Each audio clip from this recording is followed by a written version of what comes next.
El contenido de este programa no representa las opiniones de las 690 AM.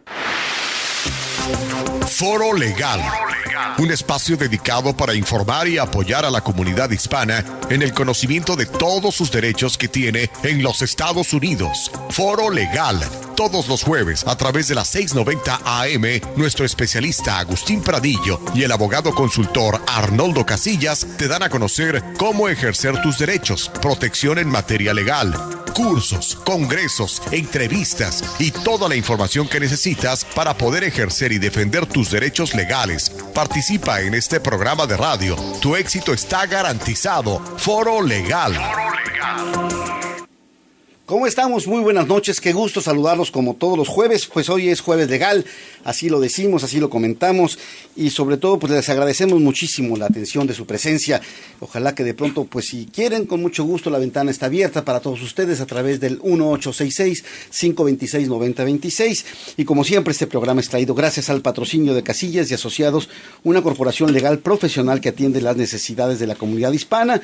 Y también pues nos pueden seguir a través y pueden participar con nosotros, más que seguirnos, participar con nosotros a través de nuestra página de Facebook. Ahí tenemos todo este programa, lo podrán escuchar ustedes nuevamente pues en el día del próximo lunes, ya lo tendremos seguramente listo para que ustedes lo puedan escuchar, lo puedan seguir. Ahorita también estarán algunas de las caras que están ustedes escuchando ahora para darles ese sentido que sé que queremos y también nos pueden seguir. Y también estamos ya en nuestra página de Facebook, en Casillas Asociados, en donde también ahí tenemos consejos legales, tenemos información que estamos subiendo para todos y cada uno de ustedes.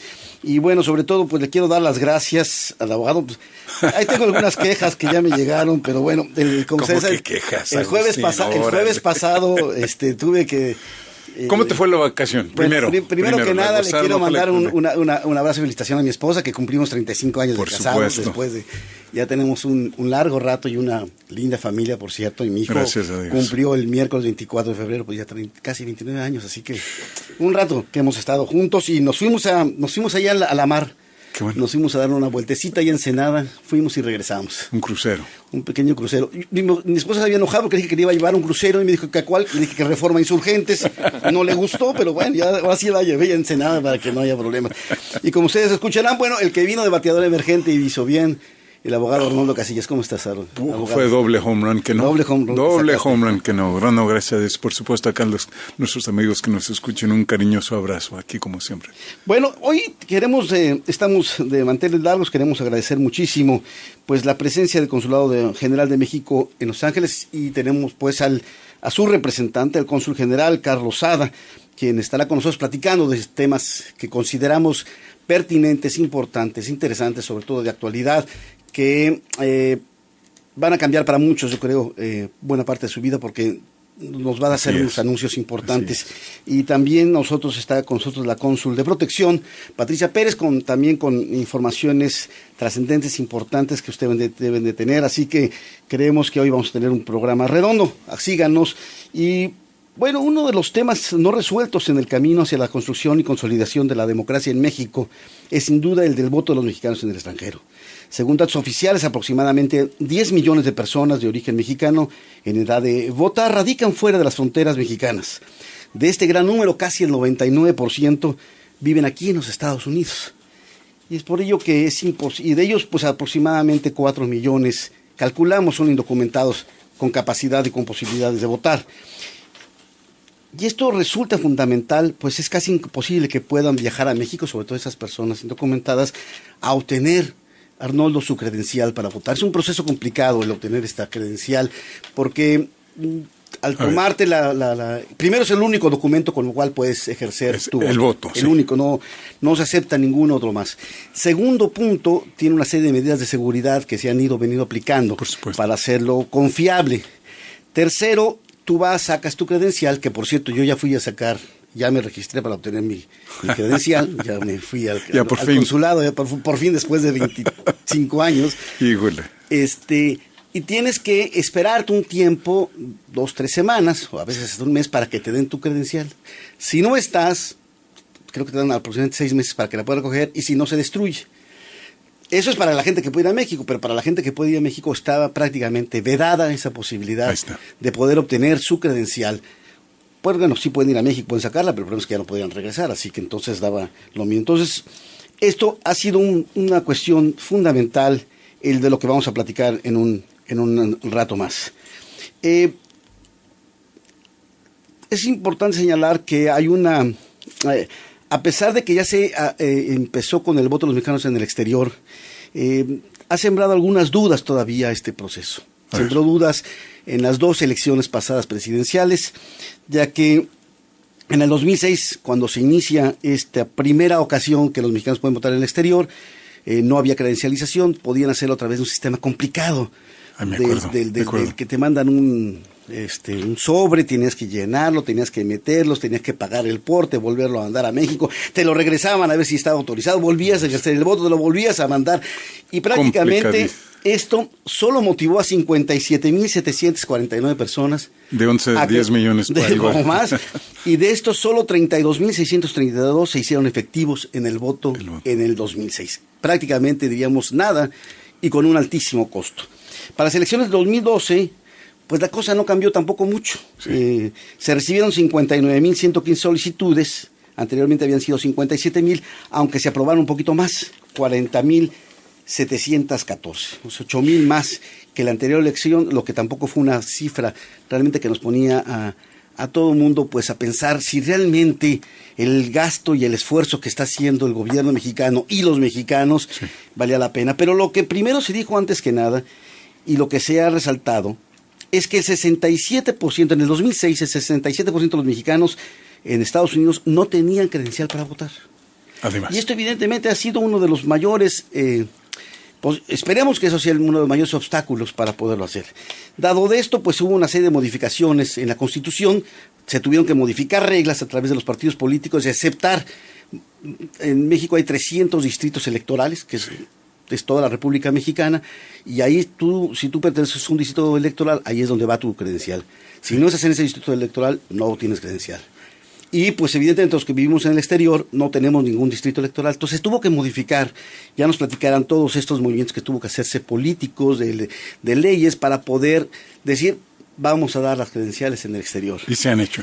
Y la discusión primero también era quién lo iba a hacer. Ya es un proceso que la Cancillería sería el canal más adecuado porque tiene 50 consulados en Estados Unidos, pero había ciertos problemas también legales y había cierta resistencia, decir, bueno, no queremos que se preste a que el voto que ha sido muy cuidado y que se cuestionaba si el Ejecutivo tenía manos metidas en las elecciones, pudiese participar. Y la Secretaría de Relaciones Exteriores pertenece al Ejecutivo. Luego. Y el INE hoy, Instituto Nacional Electoral, es un órgano autónomo. Entonces, ¿cómo coincidir y cómo conciliar todas estas? Así que ha sido todo un proceso realmente complicado, difícil, pero hemos podido llegar a esto. Y para que lo pueda desenredar un poquito más todo esto que he platicado, aquí tenemos el y para sabio, que nos preparemos para las elecciones, para el próximo 2018, que por fin espero poder votar. Ya por fin.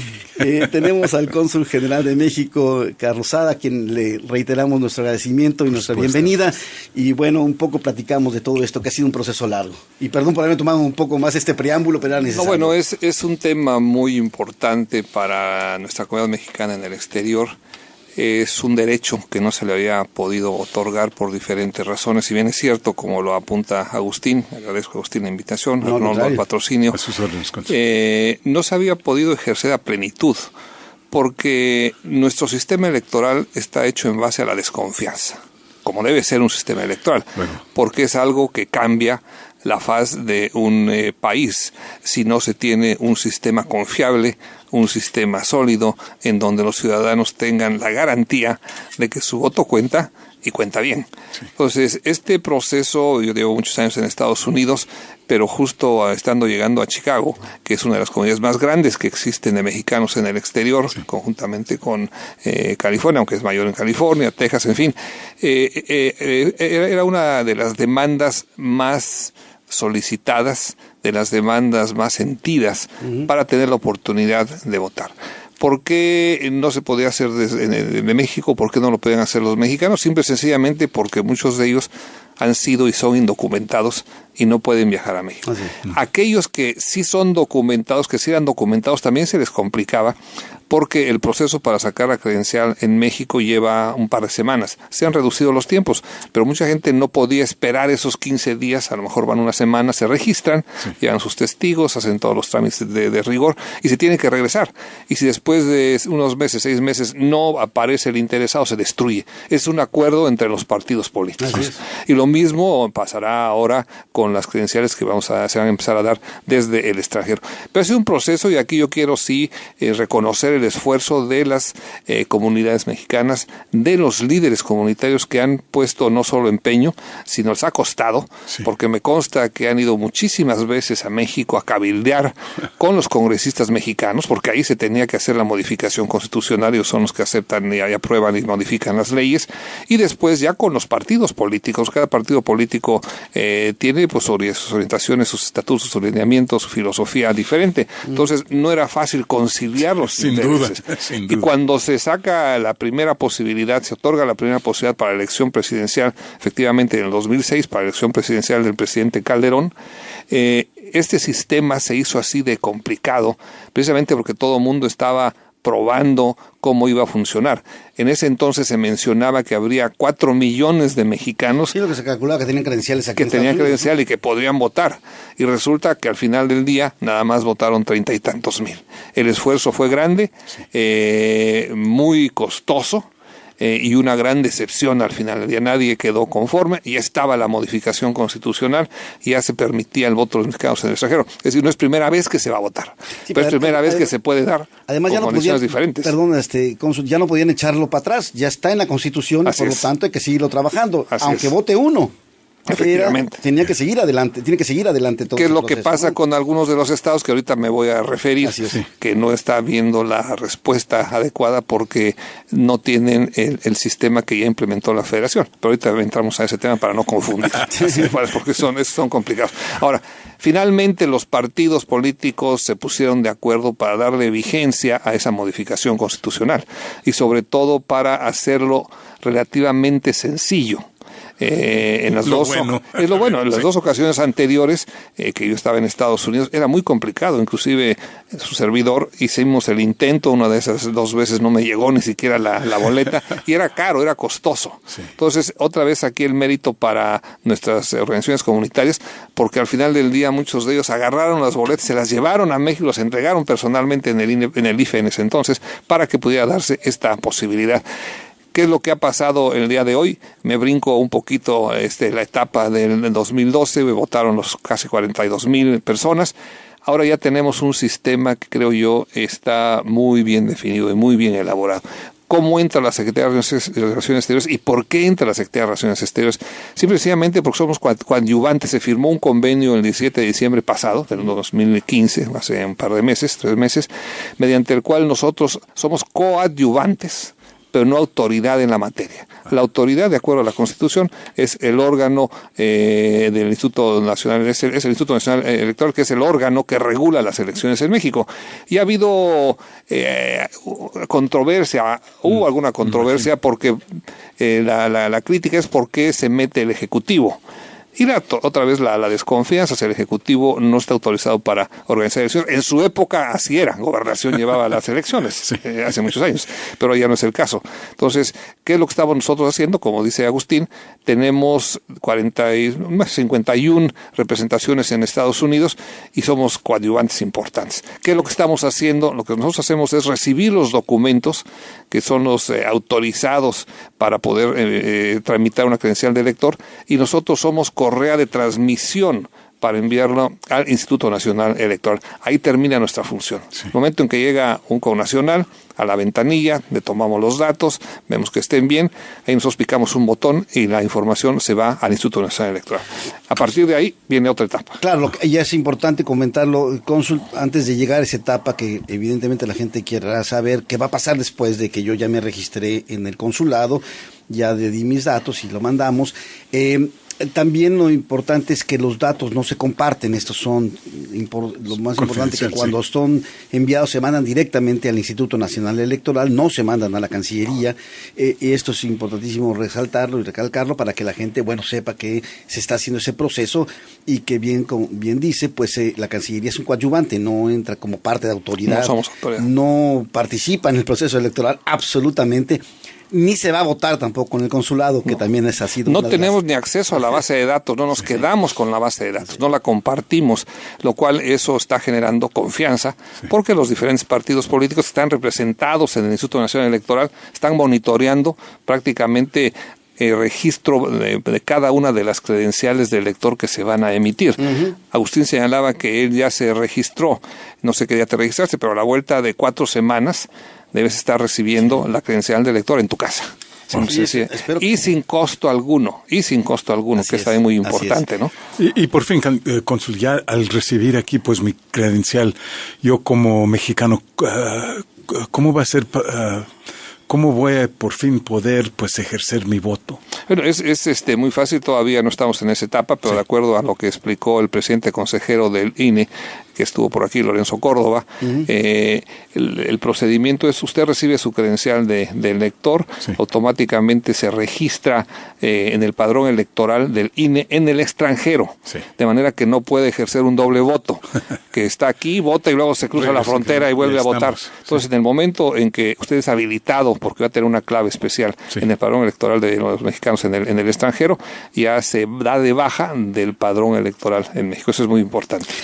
Y perdón, nada más, y también aquí hay que aclararlo, en ese sentido, para evitar lo que se llamaría posibilidad de doble voto, porque mucha gente decide no poner su dirección en la credencial. Ahí está, antes no era así, ahora sí se puede decir, la quiero o no la quiero, poner mi dirección de casa. Entonces, cuando uno llegara a la casilla de elector, pues no estaría la dirección, decía, aquí también puedo votar, pero bien comenta, hay una clave especial para que no se pueda hacer un dobleteo de voto, ¿no? Aunque la persona requiera que no se ponga la dirección en la carátula, la información sí está encriptada. Sí está grabada. Sí. Así es. Entonces, el INE tiene la información de quién es la persona.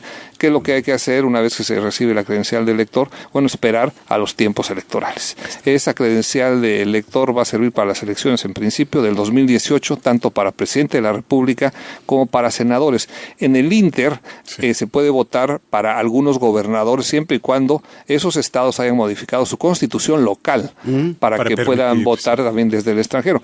Lo que está generando alguna confusión es que este año, 2016, hay 3 estados de los 12 en los que se va a votar para gobernador, el 5 de junio del 2016, que sí permiten el que se vote desde el extranjero, pero con el procedimiento anterior y con la credencial de elector vieja, porque todavía no están recibiendo la credencial de elector nueva. Entonces, pero ha habido muy poco entusiasmo, y aprovecho este micrófono en los radioescuchas para pedirle a los zacatecanos, oaxaqueños e hidrocálidos, gente de Aguascalientes, que saquen su registro si quieren votar para su gobernador de estos estados, que se cierra ya el 15 de marzo. Y está bien, ya nada. Y está habiendo muy poca respuesta. Arrímense, mis amigos. Exactamente, lo que no queremos es que otra vez se dé la sensación de que no hay interés por votar. La verdad que no se han registrado muchos de ellos que no tienen credencial, ya la perdieron, nunca la sacaron, y porque también no se ha hecho una promoción adecuada. Hace poco estuvieron los representantes del Instituto Estatal Electoral de Oaxaca, así como estuvieron de Zacatecas, de Aguascalientes, tratando de motivar a los oaxaqueños, zacatecanos, en fin, pero no ha habido esa respuesta. De acuerdo a las cifras que tenemos hasta ahora de los registros para la nueva credencial, va bastante bien, de acuerdo a las expectativas. El licenciado Córdoba, que es el presidente del INE, presidente consejero del INE, dio las cifras hace unos días. Se han registrado en todo Estados Unidos en 16 consulados que empezamos el 8 de agosto. A partir del 8 de abril entran otros 20. Y a partir del 8 de mayo entran el resto. De manera que ya para agosto ya tenemos prácticamente todos los consulados inscritos con la posibilidad de registrar. Ahora, en estos 16 consulados, estos 8,000 registros es una buena cifra. Y obviamente el que está a la punta, como debe ser, es Los Ángeles. Porque tenemos una gran comunidad. Pero sí queremos provocar a que la gente haga su registro a través de Mexitel, su cita.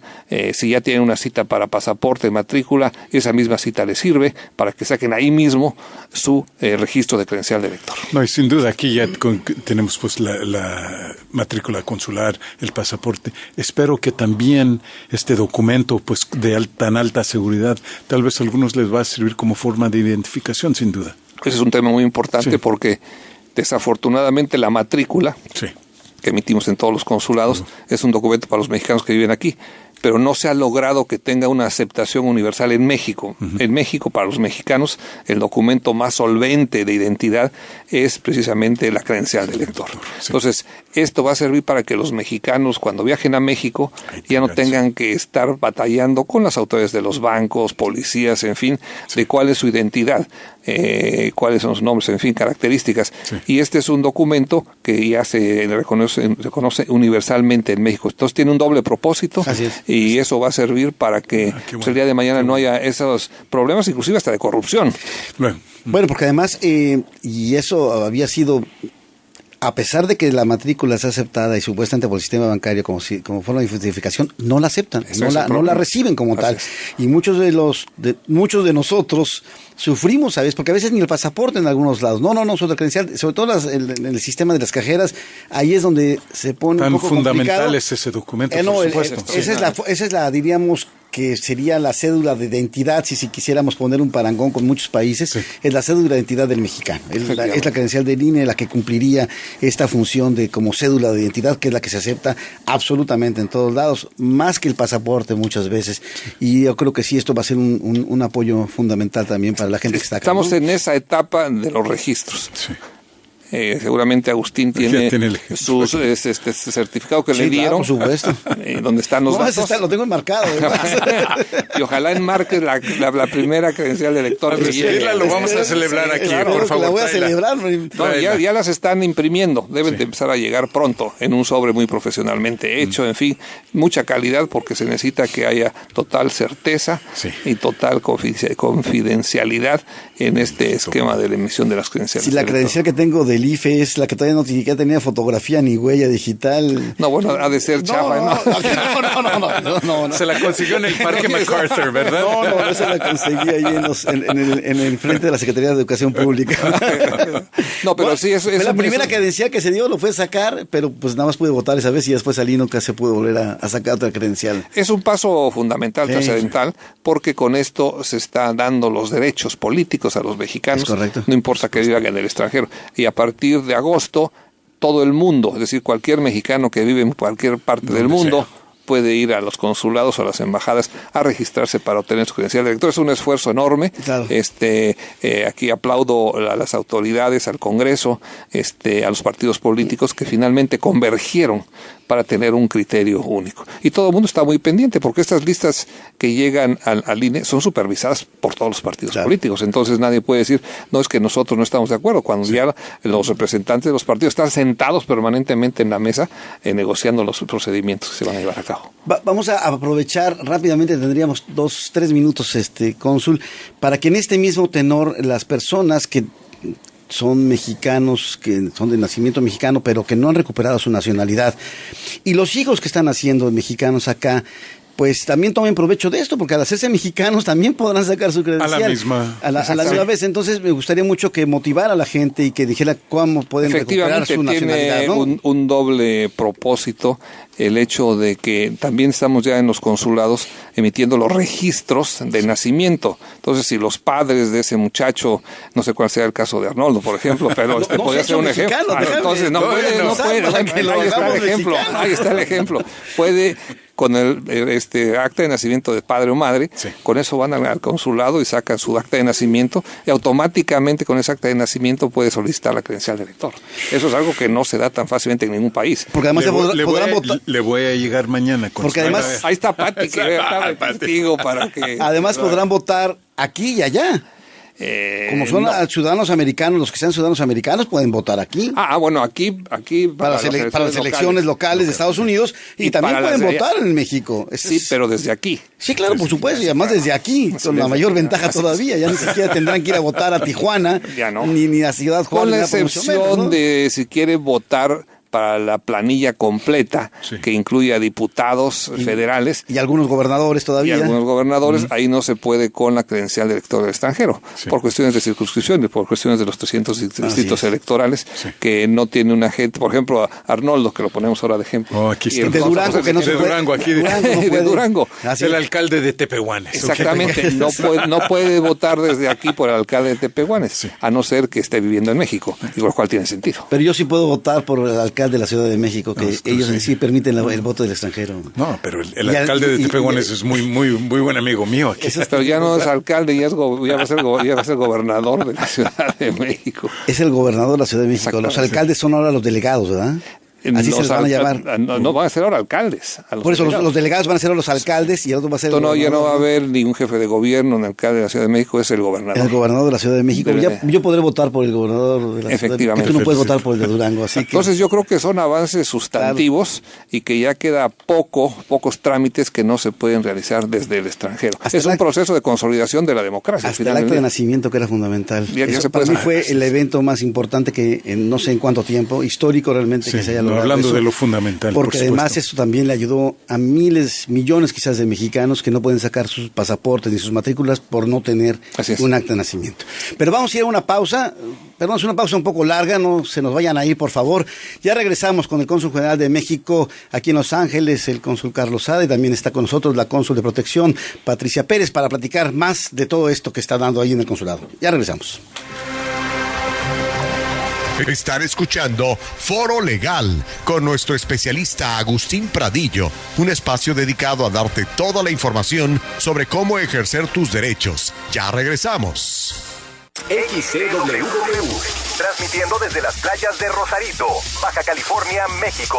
AM, redes sociales, por supuesto. Síguenos en Twitter, @WRadio690 o danos un like en www.facebook.com/WRadio690. Están escuchando Foro Legal con nuestro especialista Agustín Pradillo, un espacio dedicado a darte toda la información sobre cómo ejercer tus derechos. Ya regresamos. Bueno, estamos aquí de regreso, como podrán escuchar. Bueno, un poco estamos ahí platicando sobre todo el proceso electoral. La verdad es que resulta interesantísimo, a pesar de que ya empezó en el 2006 este proceso. Tiene ya una buena cantidad de tiempo en este sentido, 6 años, perdón, un poquito más de 6 años. 10 años, perdón.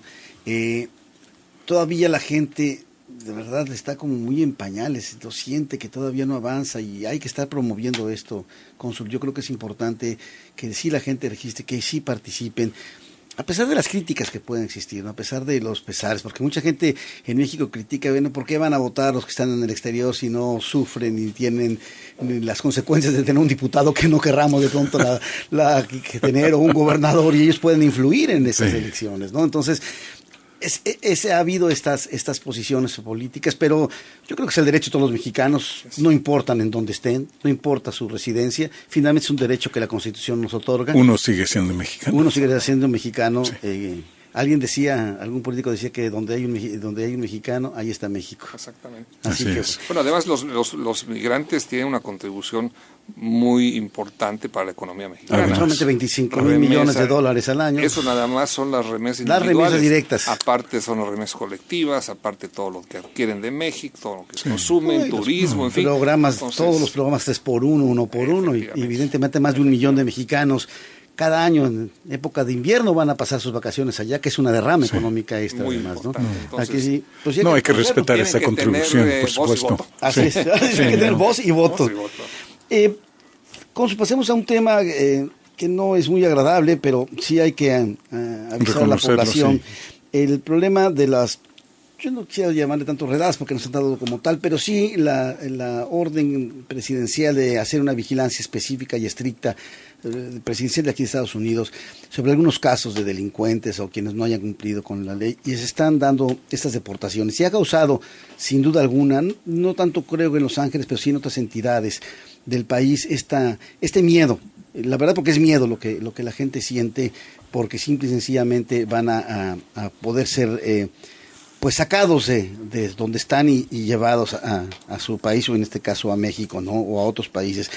sin duda alguna yo sé que el consulado pues trabaja fuertemente en esto también y en apoyar a la comunidad, pues sobre todo si es que son separados. Primero, cómo evitarlo, y si se dio, qué son los pasos que tienen que dar en caso de que se dé una deportación y cuál sería el apoyo que brinda el consulado a este respecto, ¿no? Quisiera aquí pedirle a la licenciada Pati Pérez, que es la coordinadora, la jefa de departamento del área de protección, que haga unos comentarios sobre ese tema y ya los íbamos enriqueciendo, porque ellos están en el Departamento de Protección permanentemente. Sí. Viven, sueñan y con casos de protección, claro, y se ha venido afinando los procedimientos. Entonces, Pati, si nos das favor. Y bienvenida, cónsul, por supuesto. Espera un segundito, porque tengo ahí un problemita técnico. Robert, no escucho bien ese micrófono. A ver, sí. ¿Listo? Eso. Okay. Ya estás con nosotros. Bueno, muchas gracias por la invitación. Y bueno, aquí lo importante es mandarle un mensaje a nuestra comunidad. ¿Qué es lo que debe hacer si es detenido por migración, por la autoridad migratoria? Pues primeramente lo que les pedimos a nuestra gente es que no porten documentos falsos. No den información falsa, porque luego puede ser un gran problema para su familia al momento de querer localizarlos. Y para nosotros como consulado, como autoridad, ¿cómo vamos a buscar a Patricia Pérez si tal vez esta persona dio el nombre de Guadalupe García? Va a ser imposible. Entonces, primera recomendación, no utilizar documentos falsos. Segundo, estas redadas que se dijo o que se hablan actualmente, la autoridad migratoria ejecutó varias órdenes de deportación de centroamericanos. El 2 de enero se enfocaron en ejecutar estas órdenes de deportación. Son aquellas familias centroamericanas que vinieron a buscar asilo y actualmente siguen trabajando en esas órdenes de deportación. Hay que recordar que en noviembre del 2014 el presidente Obama, al momento de anunciar sus acciones ejecutivas, también dijo que iban a cambiar las prioridades de ICE, ¿no? Al momento de buscar a las personas. Entonces es muy importante que nuestra gente sepa que hay 3 prioridades. La primera es aquellas personas que son una amenaza contra la seguridad pública nacional, y estamos hablando aquí de terrorismo, estamos hablando de pandilleros, estamos hablando de personas que tienen antecedentes criminales muy, muy graves. La prioridad número 2 son delitos menores.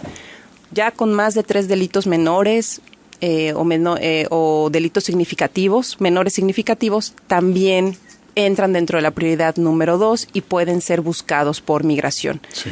Entonces, es muy importante. Nuestra gente... cuando me toca visitar las cárceles, mi equipo de trabajo lo hace, pues algunos de los delitos que por qué están detenidos es por la violencia doméstica, porque les encanta manejar borrachitos. Entonces un DUI es muy malo para nuestra gente. Entonces toda esta gente se vuelve prioridad número 2 y son las personas que desafortunadamente estamos encontrando en el centro de procesamiento de ICE.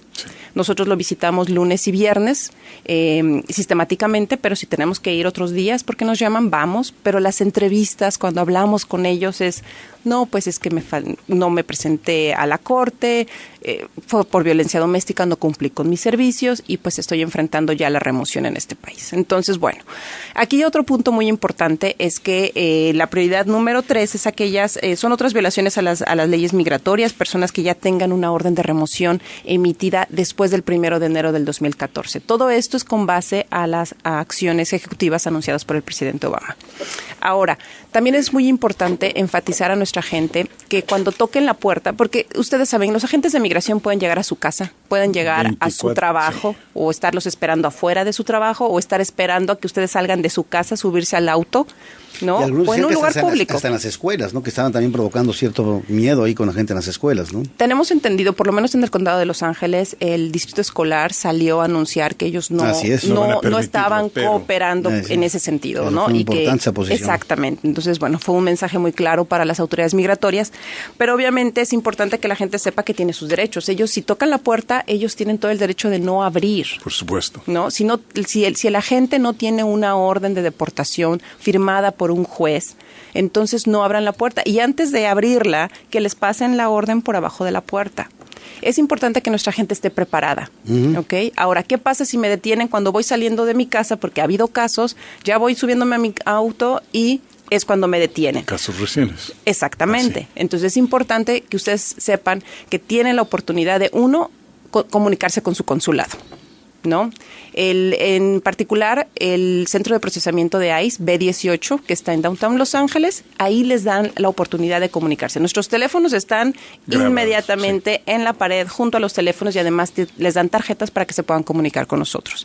La relación que nosotros tenemos con las autoridades migratorias es muy buena y necesitamos tener esa relación para nuestra comunidad. Entonces, en ese sentido, usted tiene el derecho de decirle al oficial de migración, antes de que firme cualquier otro documento, quiero hablar con mi consulado, quiero hablar con mi abogado o quiero comunicarme con cualquiera de los dos.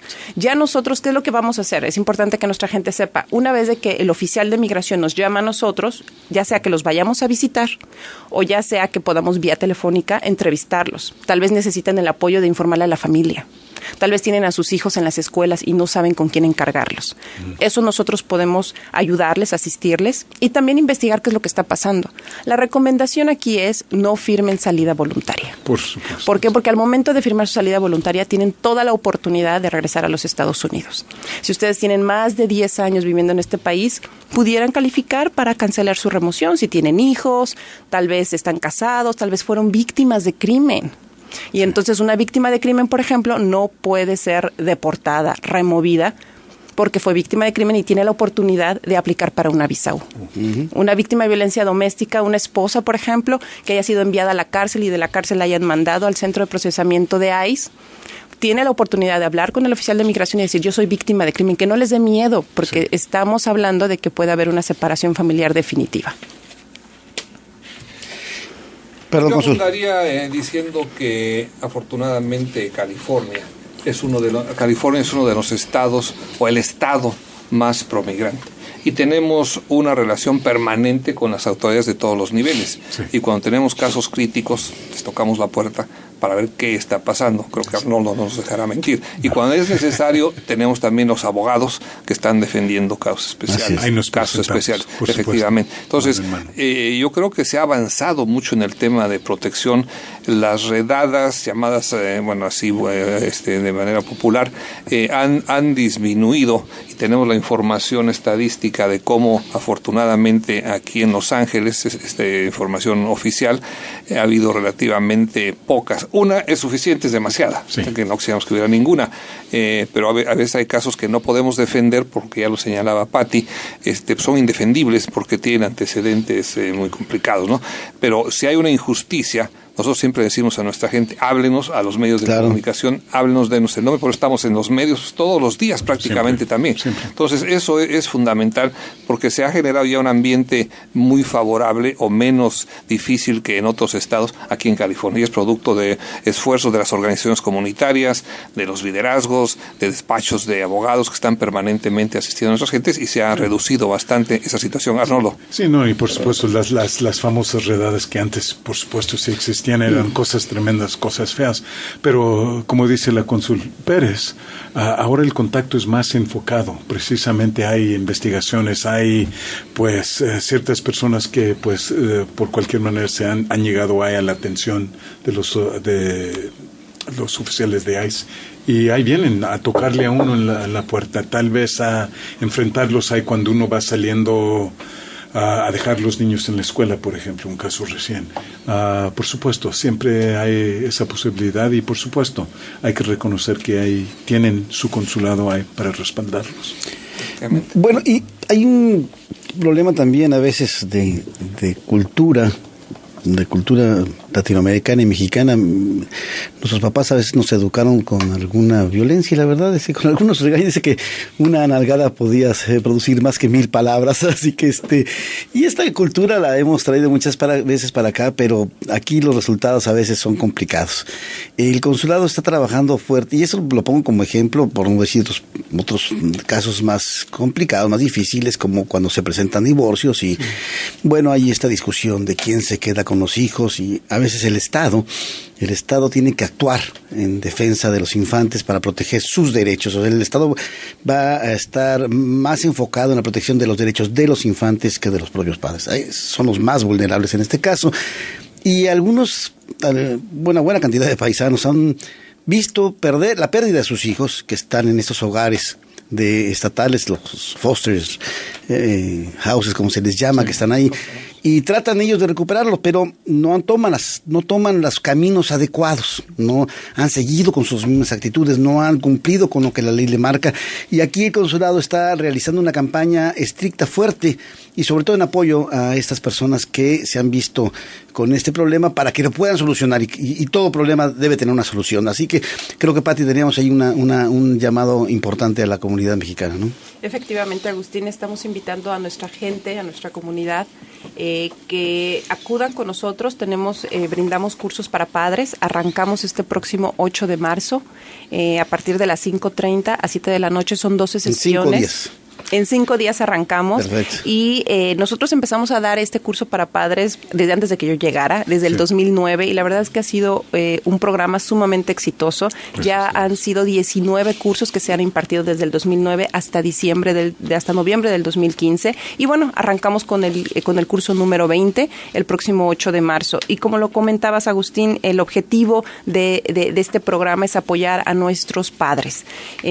Sabemos que educan en Latinoamérica en general de una forma, en Estados Unidos es contra la ley tocar al niñito, ¿no? No se valen los golpes, no se vale la violencia doméstica, no se vale ningún tipo de abuso físico ni emocional. Entonces, o inclusive ser negligentes, nada de que los pueden dejar solos en su casa si por tienen... supuesto, y hay que reconocer eso, que muchas veces no es por hechos intencionales, es a veces por falta de atención que de cierta manera, sin, como decía el Chapulín, sin querer queriendo, ¿verdad? Hay que decir que ocurren estas cosas y lamentablemente se encuentran los padres sin sus hijos, que algo que, bueno, pues yo como padre ni me pudiera imaginar, por supuesto. Y para llegar a reunirse uno con sus hijos, el proceso, lamentablemente, como muchos procesos legales, es complejo, además de costosos, complejos para una persona aquí que tal vez es estadounidense, pero para una persona que tal vez no tiene conocimiento, es hasta mucho más complejo. Y gracias a Dios que tenemos este programa y el apoyo ahí del consulado en este sentido. Curso para padres se da en español, es muy importante que nuestra comunidad sepa, se da en español, es gratuito. Normalmente estas clases tienen el costo de $50 por clase. Entonces, lo que nosotros ofrecemos es un curso gratuito en español.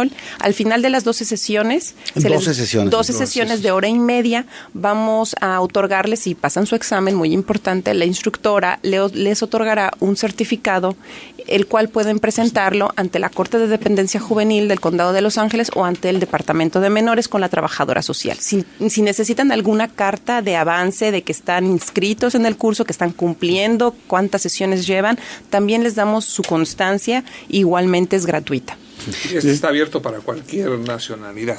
Sí. Eso es no solamente para la comunidad mexicana. No. Muy bien. Cualquier persona que hable español.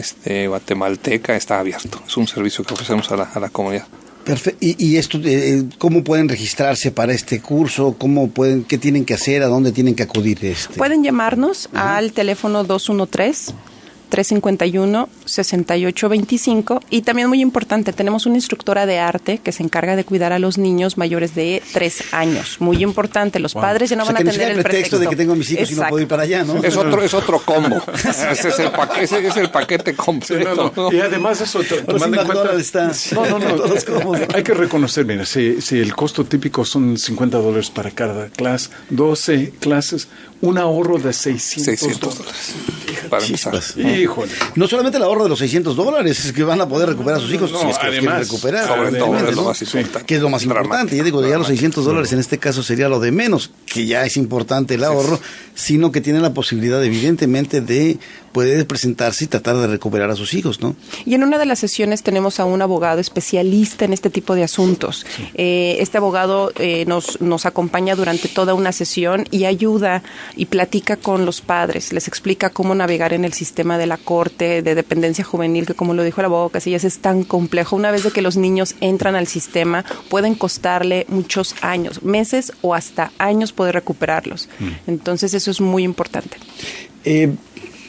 Cónsul, nos daría apenas tiempo de hablar del problema de la violencia doméstica. También están haciendo, creo que también tienen algunos apoyos para la gente que está sufriendo esto. ¿Cuánto tiempo te queda? Nos quedan 4 minutos. Bueno, yo quiero un tema muy importante, todos muy importantes. Adelante. El tema de que nuestra comunidad que tiene posibilidades se hagan ciudadanos americanos.